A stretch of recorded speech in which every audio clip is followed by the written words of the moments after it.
Modern മെത്തേഡിലെ probability assignment മെത്തേഡാണ്. So നമ്മൾ പ്രോബബിലിറ്റി അസൈൻമെൻറ്റ് മെത്തേഡ് നമ്മൾ അപ്ലൈ ചെയ്യുന്നത്, അപ്പോൾ നമ്മൾ ഫസ്റ്റ് നമ്മൾ പറഞ്ഞ വൺ ഓഫ് ദി മോഡേൺ മെത്തേഡായിട്ടുള്ള സെൻസിറ്റിവിറ്റി അനാലിസിൻ്റെ സർട്ടൈൻ ഡീമെറിറ്റിനെ ഓവർകം ചെയ്യുന്നതിന് വേണ്ടിയിട്ടാണ് നമ്മൾ പ്രോബബിലിറ്റി അസൈൻമെൻറ്റ് മെത്തേഡ് ഉപയോഗിക്കുന്നത്. സെൻസിറ്റിവിറ്റി അനാലിസിസിൻ്റെ ഡീമെറിറ്റ് എന്ന് പറഞ്ഞാൽ അവിടെ ഒരിക്കലും സെർട്ടനിറ്റി ഓഫ് ക്യാഷ് ഫ്ലോനെ നമ്മൾ കൺസിഡർ ചെയ്യുന്നില്ല. എത്രത്തോളം ആ ഒരു ക്യാഷ് ഫ്ലോ ഹാപ്പൻ ചെയ്യാനുള്ള ചാൻസസ് ഓഫ് ഒക്കറൻസിനെ നമ്മൾ കൺസിഡർ ചെയ്യുന്നില്ല. There may be chances of zero occurrence or certain occurrence of cash inflow. So നമ്മൾ അത്തരത്തിൽ ആ ഒരു ഒക്കറൻസിൻ്റെ ചാൻസസ് ഓഫ് ഒക്കറൻസ് എവിടെ നമ്മൾ എടുക്കുന്നില്ല, സെൻസിറ്റിവിറ്റി അനാലിസിസിൽ എടുക്കുന്നില്ല. ആ ഒരു ഡീമെറിറ്റിനെ ഓവർകം ചെയ്യുന്ന ഒരു മെത്തേഡാണ് ഇതെന്ന് പറയുന്നത് പ്രോബബിലിറ്റി അസൈൻമെൻറ്റ് മെത്തേഡ് എന്ന് പറയുന്നത്. സോ പ്രോബബിലിറ്റി അസൈൻമെൻറ്റ് മെത്തേഡിൽ നമ്മൾ എന്തുകൂടി അസൈൻ ചെയ്യുന്നുണ്ട്, ക്യാഷ് ഇൻഫ്ലോയ്ക്ക് പ്രോബബിലിറ്റി അല്ലെങ്കിൽ ചാൻസസ് ഓഫ് ഒക്കറൻസ് കൂടി അസൈൻ ചെയ്ത് കൊടുക്കുമ്പോഴാണ് അത് പ്രോബബിലിറ്റി അസൈൻമെൻറ്റ് മെത്തേഡ് ആവുന്നത്. സോ നമ്മൾ ക്യാഷ് ഇൻഫ്ലോനെ പ്രോബബിലിറ്റി കൊണ്ട്, അതിൻ്റെ റെസ്പെക്റ്റീവ് പ്രോബബിലിറ്റി കൊണ്ട് മൾട്ടിപ്ലൈ ചെയ്യുന്ന സമയത്ത് നമുക്ക് എക്സ്പെക്റ്റഡ് വാല്യൂ കിട്ടും. ആ എക്സ്പെക്റ്റഡ് വാല്യൂ ആണ് നമ്മൾ എന്ത് ചെയ്യുന്നത്, NPV കാണുന്നതിനായിട്ട് ഉപയോഗിക്കുന്നത്. ഓക്കെ, സോ നോക്കാം.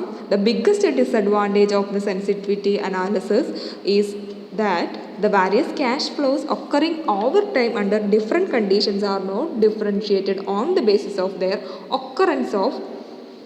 chance of occurrence. Probability analysis keeps away this demerit. Probability refers to the likelihood of happening of an event in future. It is the relative frequency with which an event may occur in future. The value of probability lies in between 0 and 1. If the value is 0, it means the event will not happen. If the value is 1, it indicates that the event will definitely happen. Under probability assignment method, the probability are assigned to cash inflow and expected values are found. The expected values are ascertained by multiplying cash inflows with the probability assigned. The probability to be assigned depend upon the expectation of the realization of cash inflow. Okay, so cash inflow നമ്മൾ എന്ത് ചെയ്യും, probability വെച്ചിട്ട് ആ ഒരു cash inflow arise ചെയ്യാനുള്ള probability വെച്ചുകൊണ്ട് നമ്മൾ എന്ത് ചെയ്യും, മൾട്ടിപ്ലൈ ചെയ്യും. അത് നമുക്ക് എക്സ്പെക്റ്റഡ് വാല്യൂ കിട്ടും. ഓക്കെ, നമുക്ക് നോക്കാം, ഒരു പ്രോബ്ലം നോക്കാം. A company is considering 2 projects P and Q. These require an equal investment of rupees 50,000. From the following information, you are required to advise as to which project should be selected. അപ്പോൾ നമുക്ക് 2 പ്രൊജക്റ്റാണ്, പ്രൊജക്റ്റിൻ്റെ details ആണ് തന്നിട്ടുള്ളത്. Project P and project Q. 3 ഇയറിലെ ഡാറ്റാസാണ് തന്നിട്ടുള്ളത്. Year 1, year 2, year 3. Year 1 cash inflow തന്നിട്ടുണ്ട് 30,000 ആണ്. Probability തന്നിട്ടുണ്ട് 0.2 ആണ്. അതുപോലെ പ്രൊജക്റ്റ് ക്യൂവിൻ്റെ 65,000 0.4 ആണ് തന്നിട്ടുണ്ട്. ഇയർ 2 70,000 0.5 ആണ് തന്നിട്ടുണ്ട്. പ്രൊജക്റ്റ് ക്യൂവിൻ്റെ 70,000 0.4 ആണ് തന്നിട്ടുണ്ട്. ഇയർ 3 1 lakh 0.3 ആണ് തന്നിട്ടുണ്ട്. പ്രൊജക്റ്റ് ക്യൂവിൻ്റെ 75,000 0.2 ആണെന്ന് തന്നിട്ടുണ്ട്. Assume cost of capital at 10%. So അത്രയാണ് ക്വസ്റ്റ്യൻ തന്നിട്ടുള്ളത്. ക്വസ്റ്റ്യൻ നേരിട്ട് നമുക്ക് എന്ത് തന്നിട്ടുണ്ട്, പ്രോബബിലിറ്റി തന്നിട്ടുണ്ട്, ക്യാഷ് ഇൻഫ്ലോയും തന്നിട്ടുണ്ട്. സോ നമ്മൾ ആദ്യം ചെയ്യേണ്ട സ്റ്റെപ്പ് എന്താണ്, ക്യാഷ് ഇൻഫ്ലോനെ നമ്മൾ എന്തിലേക്ക് കൺവേർട്ട് ചെയ്യണം, എക്സ്പെക്റ്റഡ് വാല്യൂവിലേക്ക് കൺവേർട്ട് ചെയ്യണം by multiplying with their respective probabilities. So നമുക്ക് ആദ്യം നോക്കാം, എങ്ങനെയാണ് ചെയ്യുന്നത് നോക്കാം. പ്രൊജക്റ്റ് പിൻ്റെ കേസ് ആദ്യം എടുക്കുക. Year 1, year 2, year 3. Cash inflow എത്ര കിട്ടും, 30,000, 70,000, 1 lakh കിട്ടി. അതിൻ്റെ പ്രോബബിലിറ്റീസ് 0.2, 0.5, 0.3. സോ നമ്മൾ എക്സ്പെക്റ്റഡ് വാല്യൂ എങ്ങനെ കണ്ടു, 30,000 ഇൻറ്റു 0.2 എത്ര കിട്ടും, 6,000. 70,000 ഇൻറ്റു 0.5 35,000. 1 lakh ഇൻറ്റു 0.3 30,000 കിട്ടി. ഇനി നമ്മൾ എന്ത് ചെയ്യുക, PV ഫാക്ടർ വെച്ചുകൊണ്ട് പ്രസൻറ്റ് വാല്യൂ കണ്ടുപിടിക്കാം. ഓക്കെ, 6,000ൻ്റെ പ്രസൻറ്റ് വാല്യൂ ആണ് നമ്മൾ കാണേണ്ടത്. PV ഫാക്ടർ 10% ആണ്. സോ ഫസ്റ്റ് ഇയറിൽ 0.909, സെക്കൻഡ് ഇയറിൽ 0.826, തേർഡ് ഇയറിൽ 0.751. സോ PV ഫാക്ടർ വെച്ച് മൾട്ടിപ്ലൈ ചെയ്തുകൊണ്ട് നമ്മൾ എന്ത് കാണുകയാണ്, പ്രസൻറ്റ് വാല്യൂ കാണുകയാണ്. ഫസ്റ്റ് ഇയറിലെ പ്രസൻറ്റ് വാല്യൂ എത്ര കിട്ടും, ദാറ്റ് ഈസ് 6,000 ഇൻറ്റു 0.909 എത്ര കിട്ടും, 5,454 കിട്ടും. Then 35,000 into 0.826 എത്ര കിട്ടും? 28,910 കിട്ടും. Then 30,000 into 0.751 എത്ര കിട്ടും? 22,530 കിട്ടും. സോ ടോട്ടൽ പ്രസൻറ്റ് വാല്യൂ എത്ര കിട്ടും? 56,894. അതിൽ നിന്ന് ക്യാഷ് ഔട്ടിൽ അല്ലെങ്കിൽ കോസ്റ്റ് കുറച്ച് കഴിഞ്ഞാൽ 50,000 കുറച്ച് കഴിഞ്ഞാൽ NPV 6,894 കിട്ടും. That's all about project P അല്ലേ. അതിന് പ്രൊജക്റ്റ് ക്യൂവിൻ്റെ കേസ് നോക്കാം. പ്രൊജക്റ്റ് ക്യൂവിൻ്റെ 3 ഇയറിൽ ക്യാഷ് ഇൻഫ്ലോ നോക്കാം. ക്യാഷ് ഇൻഫ്ലോനെ നമ്മൾ എക്സ്പെക്റ്റഡ് വാല്യൂവിലേക്ക് ആദ്യം കൺവേർട്ട് ചെയ്തു. 65,000 ഇൻറ്റു 0.4 26,000 കിട്ടും. 70,000 ഇൻറ്റു 0.4 28,000 കിട്ടും. 75,000 ഇൻറ്റു 0.2 15,000 കിട്ടും. സോ അതിന് പ്രസൻറ്റ് വാല്യൂ ഫാക്ടറിലേക്ക് നമ്മൾ പ്രസൻറ്റ് വാല്യൂ ഫാക്ടർ വെച്ചുകൊണ്ട് അതിൻ്റെ പ്രസൻറ്റ് വാല്യൂ കാണുന്നു. 26,000 ഇൻറ്റു 0.909 എത്ര കിട്ടും? 23,634. ദെൻ 28,000 ഇൻറ്റു 0.826 23,128 കിട്ടും. ദെൻ 15,000 ഇൻറ്റു 0.751 11,265 കിട്ടും. ടോട്ടൽ പ്രസൻറ്റ് വാല്യൂ 58,027 കിട്ടും. അതിൽ നിന്ന് നമ്മൾ കോസ്റ്റ് മൈനസ് ചെയ്യുക. 50,000 മൈനസ് ചെയ്ത് കഴിഞ്ഞാൽ 8,027 കിട്ടും. അതാണ് എന്തെന്ന് പറയുന്നത്? NPV എന്ന് പറയുന്നത്. സോ നമ്മളിവിടെ പ്രൊജക്റ്റ് പിൻ്റെ NPV എടുക്കുക, ക്യൂവിൻ്റെ NPV എടുക്കുക. പ്രൊജക്റ്റ് പിൻ്റെ NPV എന്ന് പറയുന്നത് പ്രൊജക്റ്റ് ക്യൂവിൻ്റെ NPVയേക്കാൾ കുറവാണ്. സോ നമ്മൾ ഏത് പ്രൊജക്റ്റ് സെലക്ട് ചെയ്യണം? പ്രൊജക്റ്റ് ക്യൂ സെലക്ട് ചെയ്യണം. അതാണ് ഫൈനൽ ഡിസിഷൻ എന്ന് പറയുന്നത്. ഓക്കെ. സോ നമ്മൾ പ്രോബിലിറ്റി അസൈൻമെൻറ്റ് മെത്തേഡിൽ എന്താണ് ആദ്യം ചെയ്തത്? ക്യാഷ് ഇൻഫ്ലോസിനെ റെസ്പെക്റ്റീവ് പ്രോബബിലിറ്റി വെച്ചുകൊണ്ട് മൾട്ടിപ്ലൈ ചെയ്ത് അതിനെ എക്സ്പെക്റ്റഡ് വാല്യൂവിലേക്ക് കൺവേർട്ട് ചെയ്തു. എക്സ്പെക്റ്റഡ് വാല്യൂവിനെ നമ്മൾ PV ഫാക്ടർ ഉപയോഗിച്ചുകൊണ്ട് പ്രസൻറ്റ് വാല്യൂവിലേക്കാക്കി. ദെൻ ടോട്ടൽ പ്രസൻറ്റ് വാല്യൂ കണ്ട ശേഷം NPV കണ്ടു. അങ്ങനെ NPV കൂടുതലുള്ള പ്രൊജക്റ്റാണ് മാനേജ്മെൻറ്റ് സെലക്ട് ചെയ്യേണ്ടത്. അതാണ് നമ്മൾ പ്രോബിലിറ്റി അസൈൻമെൻറ്റ് മെത്തേഡിൽ പറയുന്നത്. ദെൻ ഡീവിയേഷൻ മെത്തേഡാണത്. ഓക്കെ. നമ്മൾ പറയുന്നത് ഫസ്റ്റ് 2 മെത്തേഡിലും, അതായത് സെൻസിറ്റിവിറ്റി അനാലിസിസിൻ്റെ കേസ് ആണെന്നുണ്ടെങ്കിലും പ്രോബബിലിറ്റി അസൈൻമെൻറ്റ് മെത്തേഡാണെന്നുണ്ടെങ്കിലും അവിടെ നമ്മൾ പ്രൊജക്റ്റിന് റിസ്ക് കൂടുതലാണ്. അതുകൊണ്ട് നമ്മൾ പ്രൊജക്റ്റ് എക്ക് റിസ്ക് കൂടുതലായതുകൊണ്ട് പ്രൊജക്റ്റ് എ സെലക്ട് ചെയ്യുന്നു എന്ന് മാത്രമേ പറയുന്നുള്ളൂ. അല്ലാതെ ആ റിസ്കിൻ്റെ എമൗണ്ട് നമുക്ക് സ്പെസിഫൈ ചെയ്ത് പറയാനായിട്ട് കഴിയില്ല. 2 മെത്തേഡിലും, സെൻസിറ്റിവിറ്റി അനാലിസിസ് മെത്തേഡിലായാലും പ്രോബബിലിറ്റി മെത്തേഡിലായാലും നമുക്കവിടെ റിസ്കിൻ്റെ കറക്റ്റ് മെഷർമെൻറ്റ് എത്രയാണെന്നുള്ളത് നമുക്കൊരിക്കലും പറയാനായിട്ട് കഴിയില്ല. അങ്ങനെ റിസ്കിനെ മെഷർ ചെയ്യുന്നതിന് വേണ്ടിയിട്ട് കൊണ്ടുവന്നിട്ടുള്ള ഒരു മെത്തേഡാണ് ഇതെന്ന് പറയുന്നത് സ്റ്റാൻഡേർഡ് ഡീവിയേഷൻ മെത്തേഡ് എന്ന് പറയുന്നത്. അബ്സല്യൂട്ട് ഫിഗറിലും അതുപോലെ തന്നെ റിലേറ്റീവ് ഫിഗറിലും നമ്മൾ റിസ്കിനെ എക്സ്പ്രസ് ചെയ്യാനായിട്ട് പറ്റും. അല്ല, അബ്സല്യൂട്ട് മെത്തേഡ് ആണെന്നുണ്ടെങ്കിൽ നമുക്ക് ഇത് ഉപയോഗിക്കാം, സ്റ്റാൻഡേർഡ് ഡീവിയേഷൻ അപ്രോച്ച് ഉപയോഗിക്കാം. റിലേറ്റീവ് മെഷർ ആണെന്നുണ്ടെങ്കിൽ കോഎഫിഷ്യൻ്റ് ഓഫ് വാരിയേഷൻ മെത്തേഡും ഉപയോഗിക്കാം. സോ അത് ഓരോന്നും നമുക്ക് എന്താണെന്ന് എക്സ്പ്ലെയിൻ ചെയ്യാം. നോക്കാം. The biggest limitation of the above 2 method is that they fail to arrive at the particular specified level of risk inherent in the project. In order to determine a precise value of risk involved in budgeting, we use methods like standard deviation and coefficient of variation. There are measures of dispersion. Standard deviation is the square root of the square deviation calculated from the mean. It measures deviation of possible cash inflows of different projects from their respective mean or expected values. Standard deviation measures the degree of risk involved in the capital expenditure decision. A project having larger standard deviation will be more risky when compared to the project having lower standard deviation. So ആ interpretation കൂടി ശ്രദ്ധിക്കാം.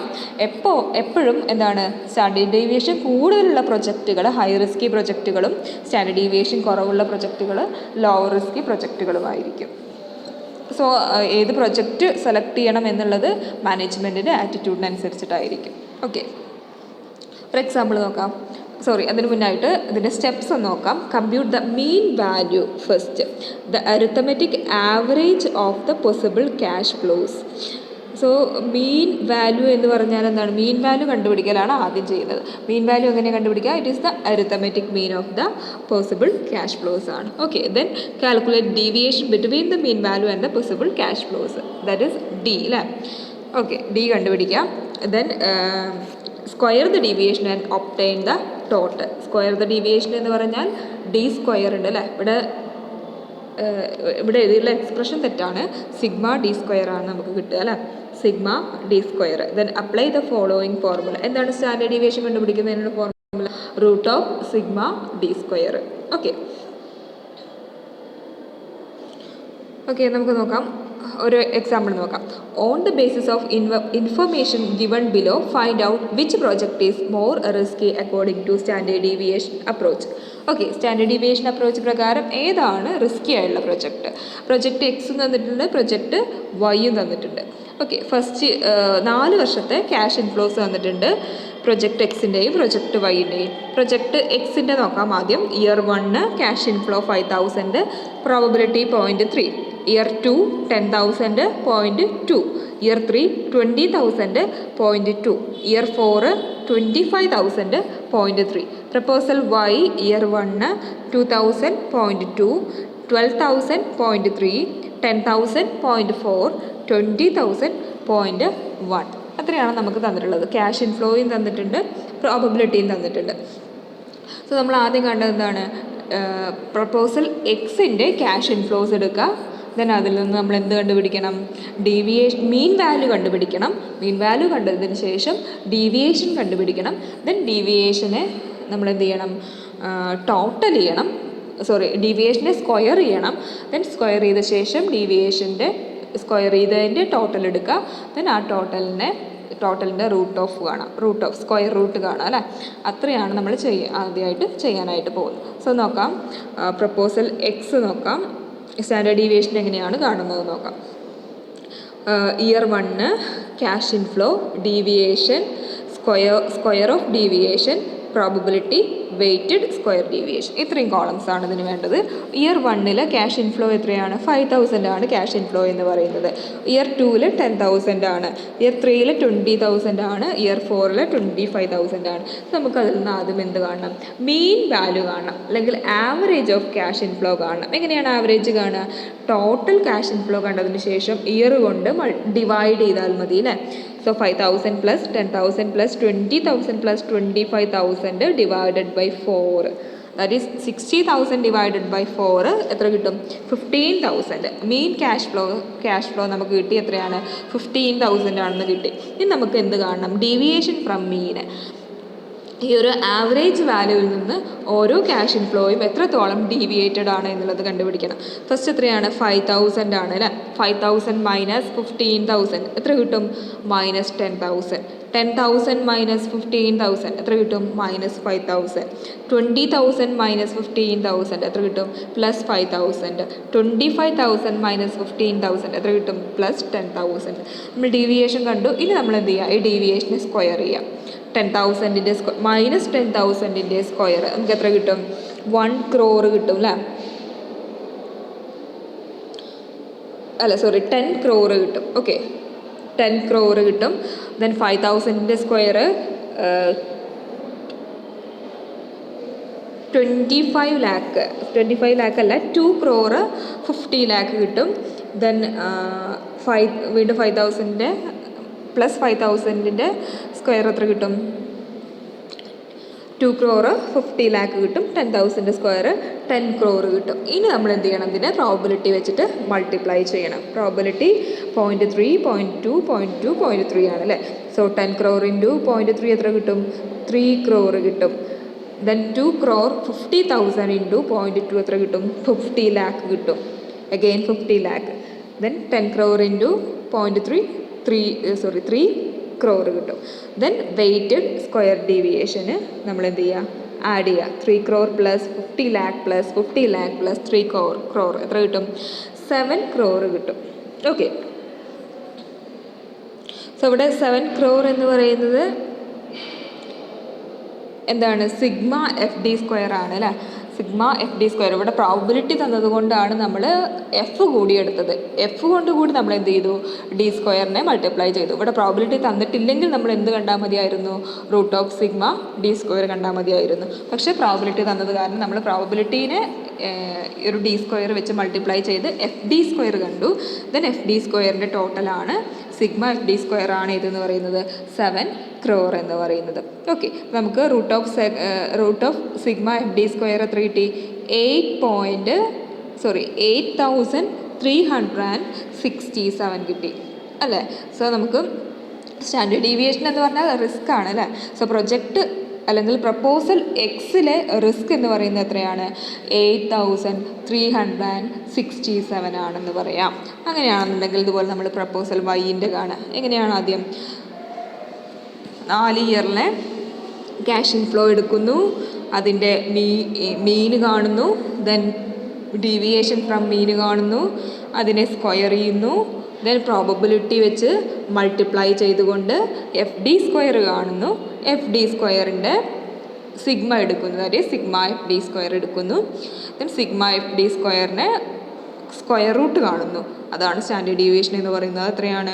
5,000 ആണ്. So നമ്മളിപ്പോൾ proposal എക്സിൻ്റെ standard deviation 8,367 ആയിരുന്നു. Project വൈൻ്റെ standard deviation എത്രയേ ഉള്ളൂ? 5,000 ഉള്ളൂ. So ഇവിടെ ഏത് പ്രൊജക്റ്റിനാണ് സ്റ്റാൻഡേർഡ് ഡീവിയേഷൻ അല്ലെങ്കിൽ റിസ്ക് കൂടുതൽ? പ്രപ്പോസൽ എക്സിനാണ് റിസ്ക് കൂടുതൽ.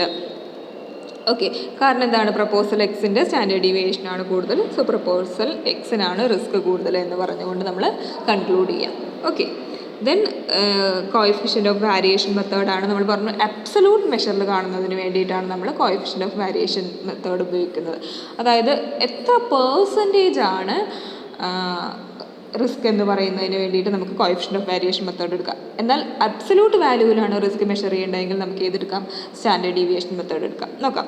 The standard deviation provides an absolute measure of risk. It is not suitable for comparison, particularly when cost of the project are different. In such a case, it is better to calculate the relative measure of dispersion. Okay, ഈ ഒരു coefficient of variation method നമ്മൾ ഏത് കേസിലാണ് ഉപയോഗിക്കുക? Cost of project different ആണെന്നുണ്ടെങ്കിൽ നമുക്ക് ഒരിക്കലും രണ്ട് പ്രൊജക്റ്റുകളെ ഈ ഒരു റിസ്കിൻ്റെ മാത്രം അബ്സലൂട്ട് എമൗണ്ടിൻ്റെ സ്റ്റാൻഡേർഡ് ഡീവിയേഷൻ്റെ മാത്രം ബേസിൽ നമുക്ക് കമ്പയർ ചെയ്യാൻ പറ്റില്ല. കാരണം റിസ്ക് കൂടുതലായത് ചിലപ്പോൾ അതിൽ നമ്മൾ നടത്തിയിട്ടുള്ള ഇൻവെസ്റ്റ്മെൻറ്റിൻ്റെ എമൗണ്ട് കൂടുതലായതുകൊണ്ടാവാം. സോ നമുക്ക് ഒരിക്കലും ഡിഫറെൻറ്റ് ക്യാഷ് ഔട്ട്ലേ ഉള്ള രണ്ട് പ്രൊജക്റ്റുകളെ ഈ ഒരു സ്റ്റാൻഡേർഡ് ഡീവിയേഷൻ മെത്തേഡിൻ്റെ മാത്രം ബേസിൽ നമുക്ക് ഇവാലുവേറ്റ് ചെയ്യാനായിട്ട് പറ്റില്ല. അവിടെ നമ്മൾ ഉപയോഗിക്കേണ്ട മെത്തേഡാണ് ഏതെന്ന് പറയുന്നത്? കോഎഫിഷ്യൻ്റ് ഓഫ് വാരിയേഷൻ മെത്തേഡ് എന്ന് പറയുന്നത്. സോ കോഎഫിഷ്യൻ്റ് ഓഫ് വാരിയേഷൻ എങ്ങനെ കാണാം? Standard deviation divided by mean into 100 ആണ്. Higher the coefficient of variation, higher is the risk. അത് വെച്ചിട്ട് ഒരു പ്രോബ്ലം കൂടി നോക്കാം. On the basis of information given in example 6, കഴിഞ്ഞ പ്രോബ്ലത്തിലെ അതേ എക്സാമ്പിൾ വെച്ചുകൊണ്ട് നമുക്ക് ഈ ഒരു കോഎഫിഷ്യൻ്റ് ഓഫ് വാരിയേഷൻ കാണാം. കാരണം അവിടെ നമ്മൾ ഓൾറെഡി എന്ത് കണ്ടുപിടിച്ചതാണ്? സ്റ്റാൻഡേർഡ് ഡീവിയേഷനും മീനും കണ്ടുപിടിച്ചതാണ് അല്ലേ. അപ്പോൾ ഇവിടെ പ്രപ്പോസൽ എക്സിൻ്റെയും പ്രപ്പോസൽ വൈൻ്റെയും കോഎഫിഷ്യൻ്റ് ഓഫ് വാരിയേഷൻ കാണാം. പ്രപ്പോസൽ എക്സിൻ്റെ എത്ര കിട്ടും? Standard deviation divide by mean into 100 ആണ് അല്ലേ. നമുക്ക് പ്രപ്പോസൽ എക്സിൻ്റെ സ്റ്റാൻഡേർഡ് ഡീവിയേഷൻ 8,367 കിട്ടിയതാണ്. സോ ബൈ മീന് 15,000 കിട്ടിയതാണ്. ഇൻറ്റു 100 55.78% ആണ് പ്രപ്പോസൽ എക്സിൻ്റെ റിസ്ക് എന്ന് പറയുന്നത്. പ്രപ്പോസൽ വൈൻ്റെ റിസ്ക് എന്ന് പറയുന്നത് 5,000 ഡിവൈഡഡ് ബൈ 11,000 ഇൻറ്റു 100 ആണ്. That is 45.45%. സോ പ്രപ്പോസൽ എക്സിലാണ് കൂടുതൽ എന്തുള്ളത്? റിസ്ക് പെർസെൻറ്റേജ് ഉള്ളത്.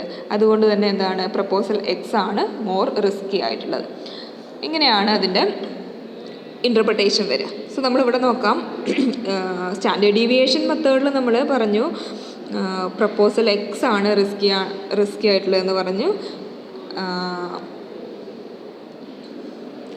ഇവിടെ നമ്മൾ കോഎഫിഷ്യൻ്റ് ഓഫ് വാരിയേഷൻ മെത്തേഡിൻ്റെ കേസ് വരുമ്പോഴും എക്സ് തന്നെയാണ് റിസ്കി ആയിട്ടുള്ളത് അല്ലേ. ഓക്കെ, റിസൾട്ടിൽ ഡിഫറൻസ് വരുന്നില്ല, പക്ഷേ ഡിഫറെൻറ്റ് ക്യാഷ് ഔട്ട്ലേക്ക് വരുന്ന സമയത്ത് ഡിഫറൻസ് വരാനുള്ള ചാൻസ് ഉണ്ട്. അത്രയാണ് ഇന്ന് നമ്മൾ ഡിസ്കസ് ചെയ്യുന്നത്. ബാക്കി നെക്സ്റ്റ് ക്ലാസ്സിൽ ഡിസ്കസ് ചെയ്യാം. Okay, thank you.